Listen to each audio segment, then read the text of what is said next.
This is a place for planting, for digging, for harvesting, for relaxing. It's a place to get your hands dirty, but most of all, it's about having fun. And that's what you'll always have when you're in the garden with Doug Oster. You want a green thumb too, don't you? We're on the road today at Phipps Conservatory and Botanical Gardens, one of my favorite places to learn from an expert how to make more plants by taking cuttings. Let's meet her. Well, one of the reasons that I love taking cuttings is I'm a cheapskate. I agree. What's the first plant we're going to work on? Well, this is a very common herb. It's called thyme. So a lot of home gardeners have this at home. And this is a very easy plant to take cuttings of.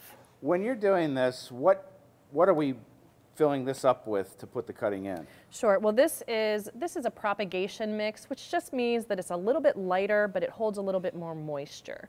So when you're taking cuttings, you really want your soil to stay wet, and this is going to help do that. Well, this part I can do. Actually filling up the pot. Did I do it right? Yes. Okay. Get your hands dirty. All right.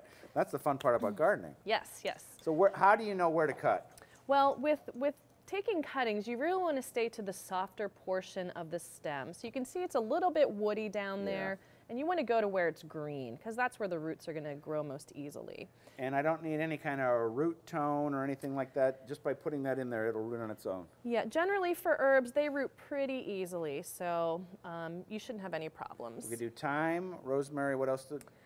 You can do some basil, and you can also do sages as well. And again, go towards the soft wood. Yes, right. And oregano. Oregano is a great one to do. We all need more oregano, right? Well, if you have oregano in the garden. You always have friends, right? Yeah. So you're going to want to just take a cutting. And the most important thing when you take that cutting is to make sure that you give enough space that you can take the leaves off that lowest portion. That's called a node, where the leaves come out of the stem. And one of the important things also is to note whether or not your herb has gone to flower. If it started to flower, you really want to cut the top portion off as well. So if this were in flower, I'd just go ahead and nip that off. Because? Because when a plant is flowering, it's going to put all the energy towards the flower. So you want to remove that possibility so all the energy goes into the root development. So how long until this will send out roots, and how do we know that it's sending out roots? It typically takes, I would say, about 3 weeks, 2 to 3 weeks until you start seeing the root development. And all you're going to do is slightly just give it a little tug.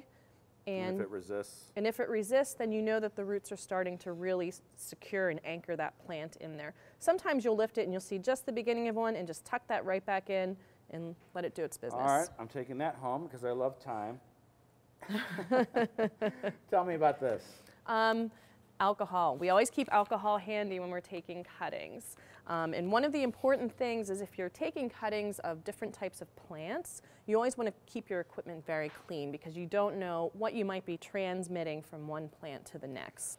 Thank you, Katie. Thank you, Doug. That was fun. Very nice to see you.